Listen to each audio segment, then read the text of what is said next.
I grew up in Ohio in the 70s.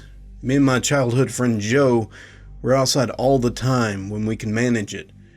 Joe lived on a farm that bordered a pretty big forest. My parents would drop me off in the morning. We'd stay in the woods all weekend. We'd only come out for school. We loved to pretend to be frontiersmen. We would build shelters, traps, practice making fire with sticks, the whole 9 yards. When we got to high school, we got the notion to pull a Stand By Me, because this was around the same time as the movie. The idea was that we would walk along the railroad tracks out in the country, but instead of looking for a dead body, we'd find cool bridges to fish from. We'd camp a little ways off the track. Of course, we knew this was dangerous, and that we were likely trespassing, but we were kids. We had a lot of fun. We did find beautiful rivers. We discovered bridges no one went to. We fished, we hid from trains, and at night we camped in the woods, just near the tracks. We made small hidden fires. Nothing bad ever happened. As a matter of fact, it was idyllic. In fact, it was so fun that we did it multiple times, and we never had a problem. After high school, me and Joe went our separate ways. We both left home, but we always stayed in touch. We always tried to coordinate visits so that we would see each other occasionally. Well, one summer in the mid-90s, it worked out that we were both in town for about a week. We'd do some stuff with the family during the day, and at night, we would either catch drinks at a bar or sit outside Joe's house around a campfire and talk about the old days. Well, one night, me and Joe was talking about our Stand By Me trips. Well, nostalgia and beer, it's a hell of a mix. Soon we decided to take a day and walk the rails. We would camp one night and walk back home. The day came. We started out early in the morning. We had my wife drop us off at the old spot where we used to start. It was right outside of our hometown. She thought this was absolutely crazy and made sure to mention it. When she pulled away, Joe suggested that instead of walking the usual route, that we take the opposite direction, just to be adventurous. We knew the land well, and we had a map. So I was like, what the hell? So we just set off. The day went fine. As a matter of fact, it was fun. A little bit sad, but in a good way. We found a bridge and we sat on the edge. We smoked a joint, then we moved on. We had no fishing gear, but we brought some canned goods and other stuff. Before the night started to set in, we picked a spot to camp. It was in a thick forested area. There was trees on every side of the track, so it felt like we were in a tunnel. We had brought some small hammocks to sleep on, but before we set them up, we decided to do a little scouting of the perimeter. Now, this is what we used to do in the old days too. We'd walk the area to make sure we wasn't close to some dude's house. It wasn't just right over the hill and that we was camping in their yard.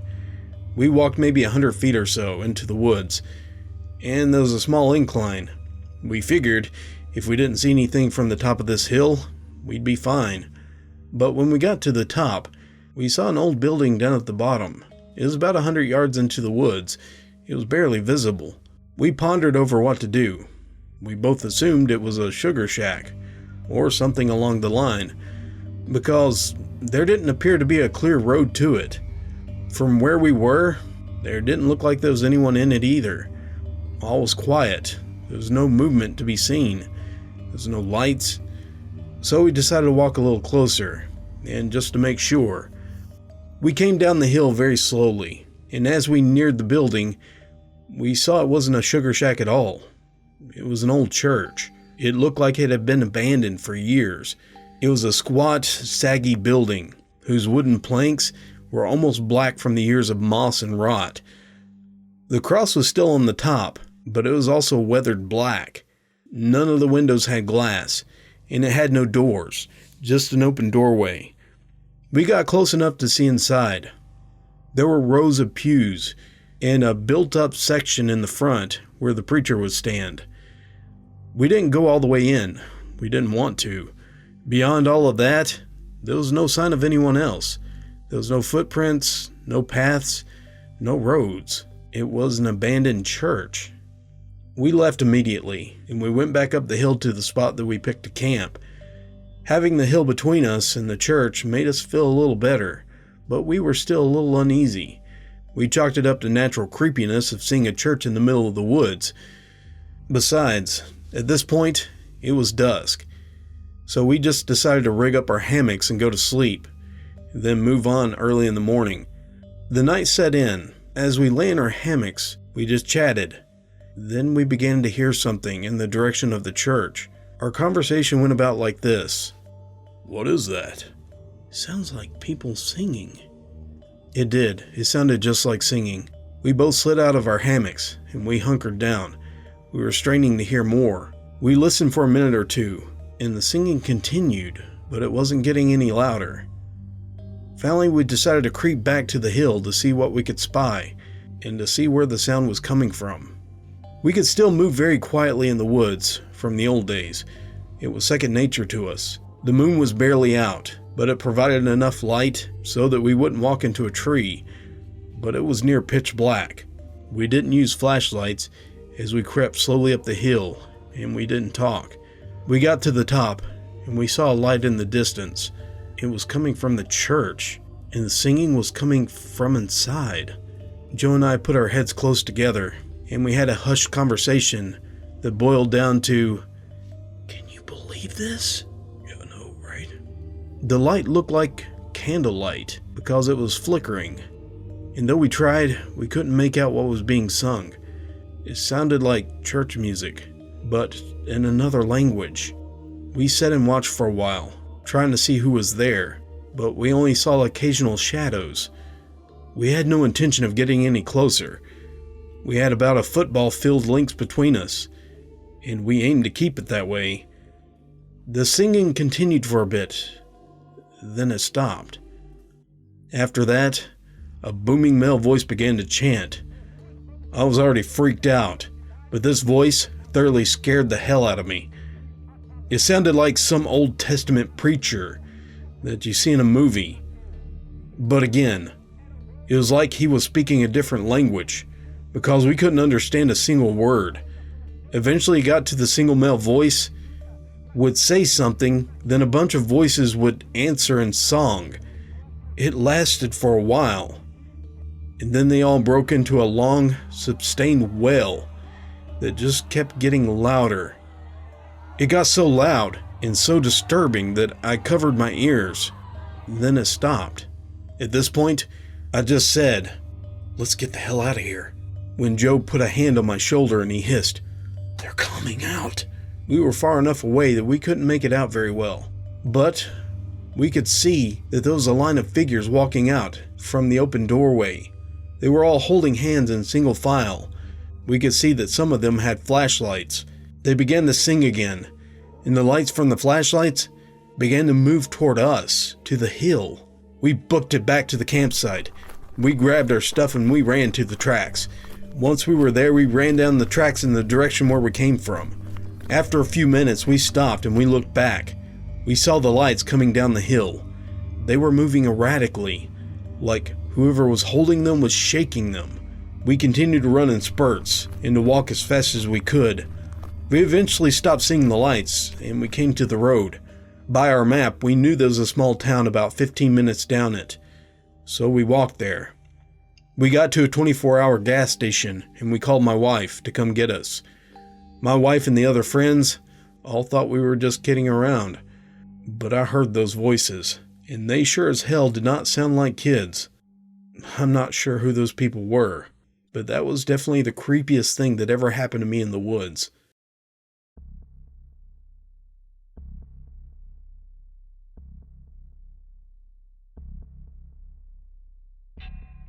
My boyfriend at the time, now husband, let's call him H. He was an avid outdoorsman. He also served in the military. I was an ecological major, and I wanted to spend more time outdoors. So he decided to take me on my first backpack, just the two of us.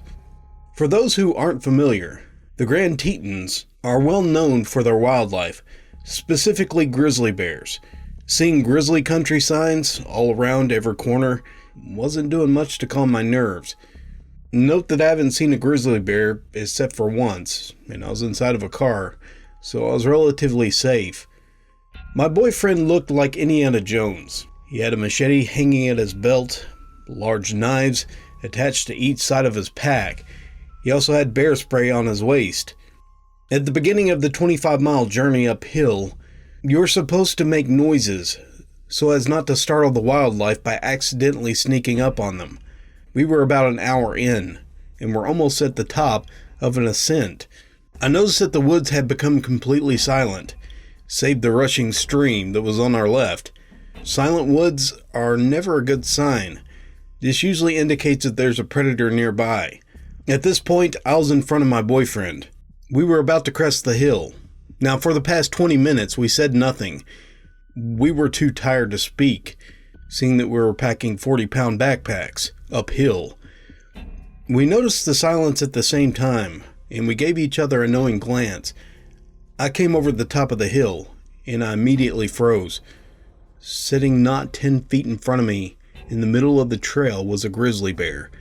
I managed to take my arms and started flinging them wildly behind my back, trying to get H's attention. I was too terrified to speak. H quickly slung me around him, so that I was behind him. Then he started yelling. Being in the military, he knows how to yell. The grizzly wasn't fazed.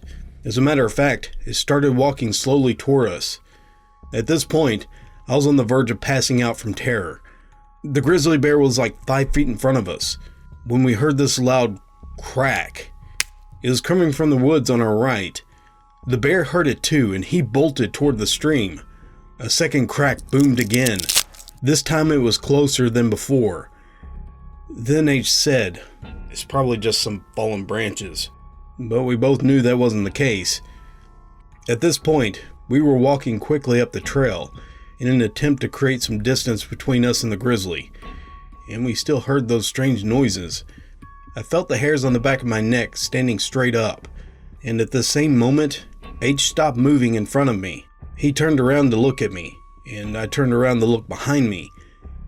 To this day, we are not sure what we saw. Back there was standing a large, black-brown mass.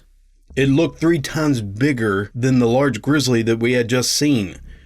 Its back was facing us, and then it stood on its back legs. It looked similar to a bear, but there was something about it that just wasn't right. At this point, it was probably stupid to run away, but that's exactly what we did. We were aware of heavy footsteps right behind us, but neither of us looked back. The footsteps eventually faded away. At this point, I was a mess. He was doing his best to console me. "Honey, this is extremely unusual. Bears usually stay away from humans. We're gonna be okay. I'm sure it won't happen again." That was enough to convince me to continue on backpacking. We contacted the rangers to inform them of the bear that we encountered on the trail. However, I guess we missed the ranger who came to check on us, because the whole next day we followed hoof prints. We hadn't seen any the day before. I had some foot problems, and we spent most of our valuable daylight trying to fix my boot as to compensate for the pain. When we started on the trail again, we maybe had an hour or two of daylight left, and in the woods, it got dark fast. I was exhausted. It was dark out, and H was the only one who had a working headlamp, as mine wouldn't even turn on for some reason. We needed to find somewhere to camp, and we also needed to eat. It was freezing outside, and the wind was blowing. It was creating a howling wind that was rushing through the trees. It made it very difficult for H to discern if there was any other noises from the woods.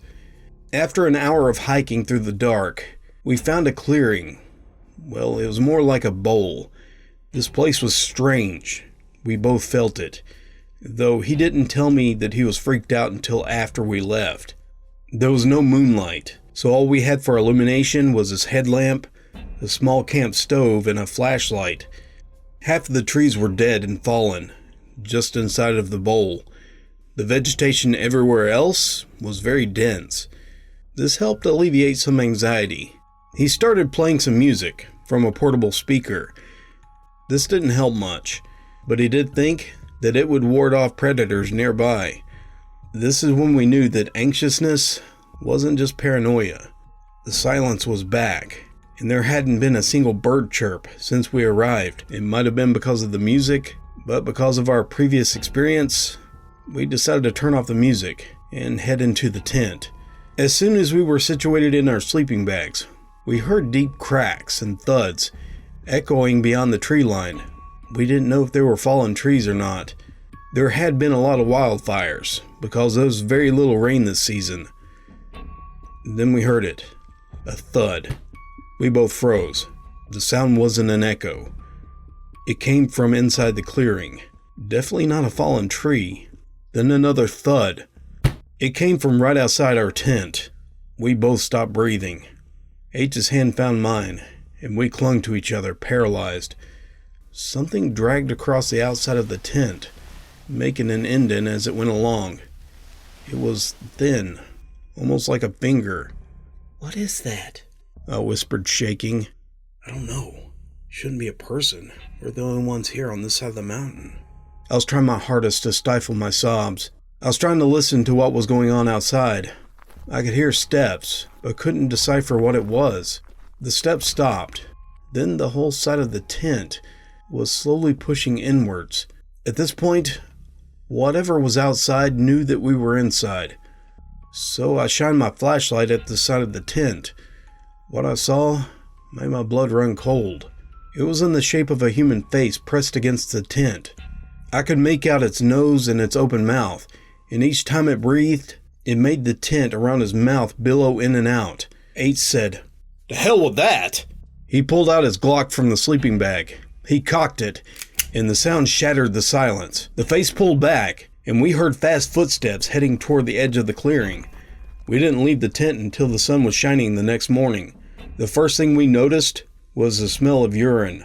We came out of the tent and we looked around. Whatever it was, it had peed on the coals that we left in the fire, leaving a disgusting stench of evaporated pee. Footprints surrounded our tent, circling around multiple times. There was also muddy handprints that decorated the outside of our tent.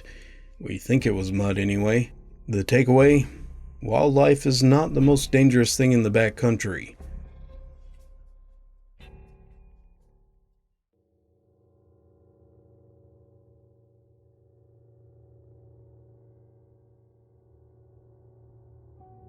My father knew someone who owned a deer lease that was about 1,000 acres.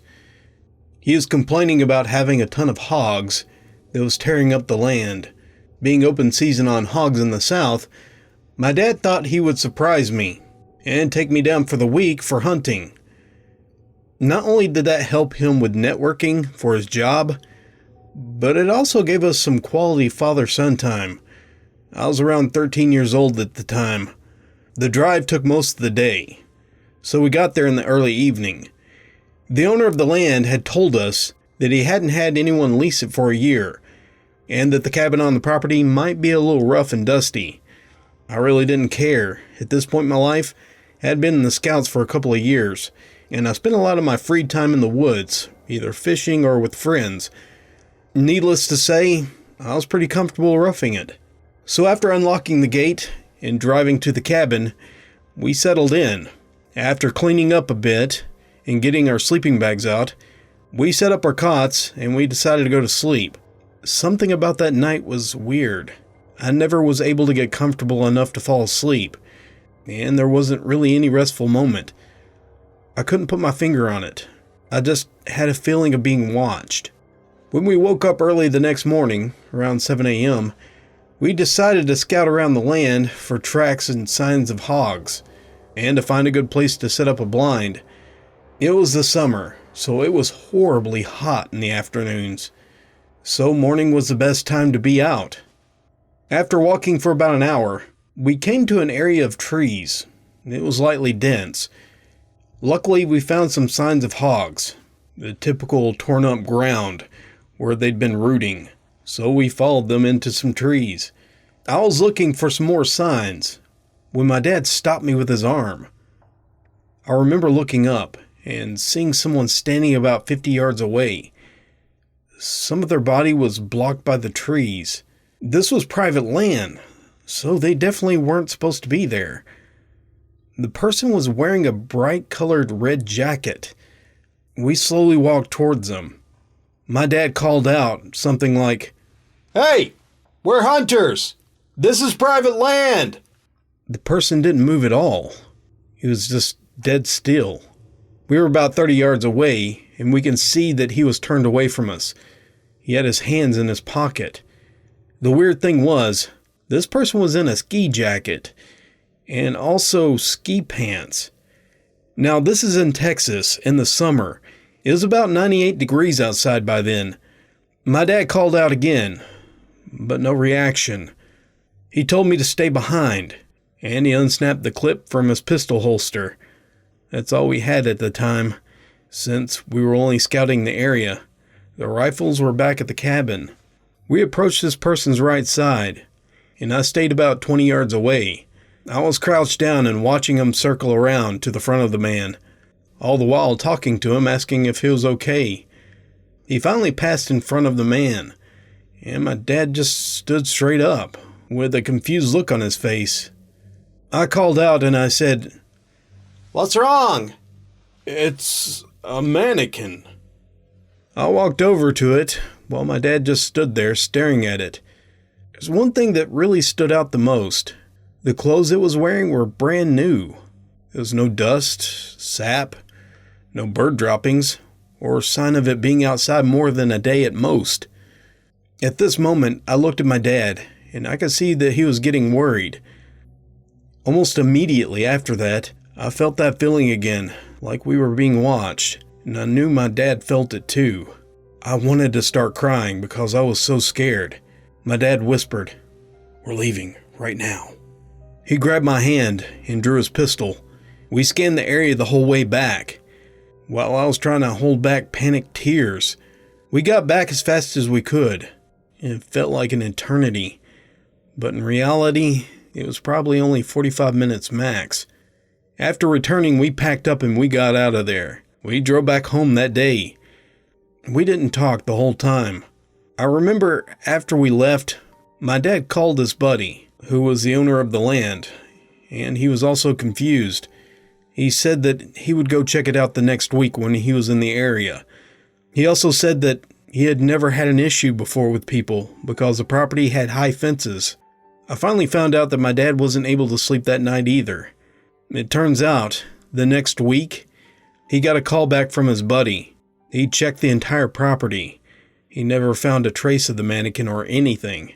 That story still makes my hair stand on end.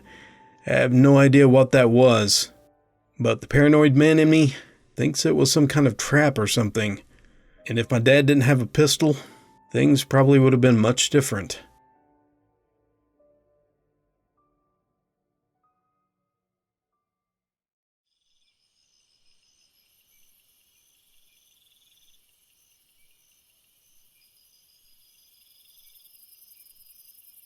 I used to live off the grid in the forest of North Carolina.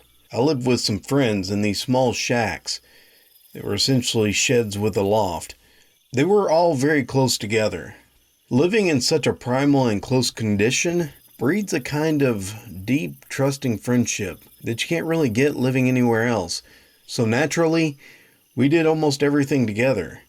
By our little semicircle of houses, there was a railroad track, and if you followed it south, it would lead to a waterfall. Now, this waterfall in particular is where everyone would get high. The night that this happened, it was a normal night. It was humid, and it was in early July.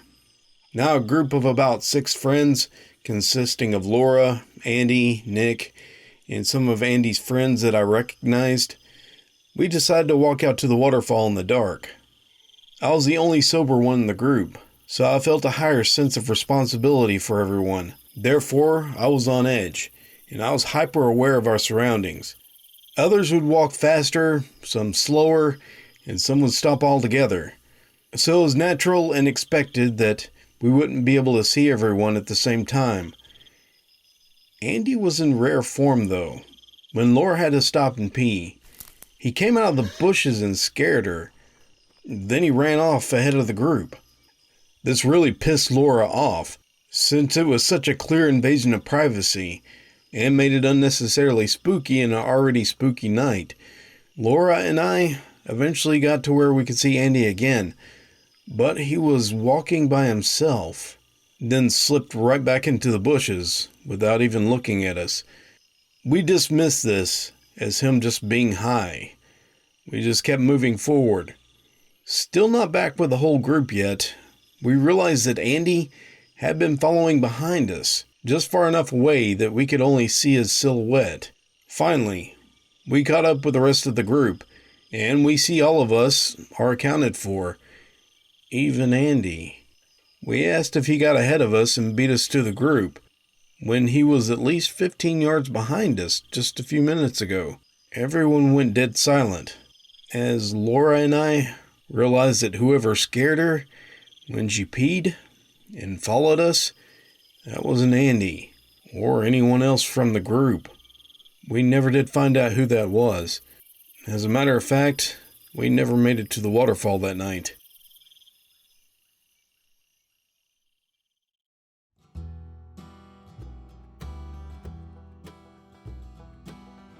Hope you guys enjoyed these stories from the creepy backwoods. Hope this doesn't deter you guys from going outdoors, because these are actually quite rare. So this is just a compilation of all the stories that I read for Patreon. I put them all up one at a time. I'm going to keep trying to do that, honestly. So if you want to be able to listen to these as soon as they come out individually, you can just join me at patreon.com for $1 a month. But even if you don't, you can wait for the compilations.